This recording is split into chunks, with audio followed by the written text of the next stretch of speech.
Gitu. Jadi ketika disebutkan kata takwa, itu sebetulnya standar evaluatif. Setiap pekan untuk kita. Yang merubah kita jadi orang baik.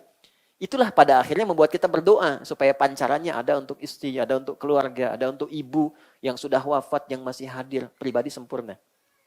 Nah, latihannya apa? Supaya mendukung kita lebih baik, maka dibuatlah oleh Allah menu-menu takwa yang secara singkat namanya disebut dengan ibadah.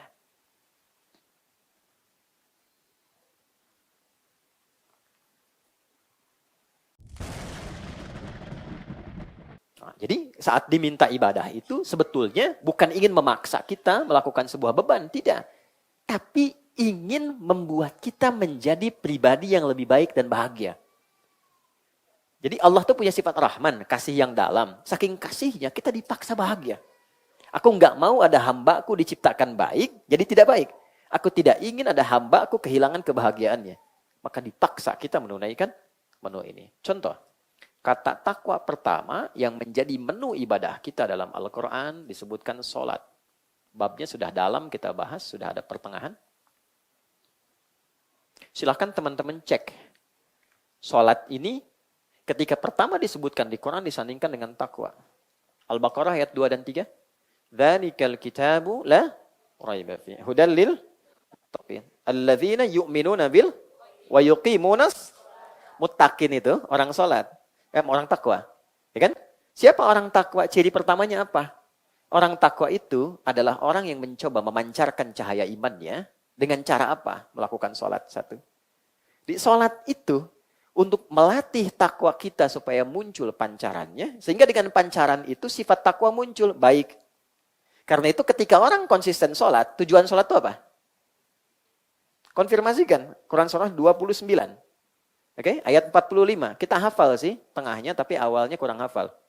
Ya, tengahnya itu innas sholata tanha 'anil fahsya wal munkar. Utlu ma uhya ilaika minal kitab. Muhammad, baca, pahami, ajarkan pada umatmu. Ini loh kenapa harus sholat.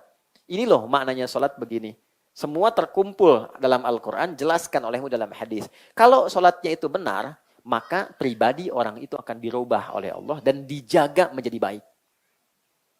Lawan baik apa? Buruk. Jadi untuk mengetahui hakikat sesuatu, cari lawannya. Kalau pengen tahu malam, berarti lawannya siang. Ya kan? Kalau ingin tahu baik, lawannya apa? Buruk. Buruk itu cuma dua. Kalau bukan fahsya, itu mungkar. Maaf teman-teman, maaf sekali. Maafkan saya. Fahsya itu keburukan yang bersumber dari buruknya syahwat. Misal, zina, selingkuh, kata-kata jorok, kotor, LGBT, ya, dan sejenisnya homoseksual, lesbian itu masuk kategori fahsya. Jadi kalau ada orang dalam hidupnya menunaikan sholat, misal, tapi kata-katanya masih kotor, itu ada yang salah dalam sholatnya. Karena pasti sholat itu kalau benar merubah pribadi orang jadi baik. Pasti jadi baik. Gampangnya gini lah, kenapa sih Nabi itu diutusnya di lingkungan masyarakat yang ekosistemnya sudah rusak. Saking rusaknya disebut jahiliyah. Jahil itu orangnya, maaf ya, jahlun itu sifatnya. Kalau dikumpulkan jahiliyah sudah buruk, orangnya ikut buruk. Ya. Kalau mabuk di masyarakat jahiliyah itu, yang paling prematur, pemabuk pemula, itu sehari 5 kali. Pemula itu. Ya. Zina hatam dengan segala jenisnya. Tapi ketika risalah Islam datang dan sholat, berubah semua. Jadi orang baik. Oke, mungkar, keburukan yang diingkari oleh hati. Sumbernya nafsu perut dan akal.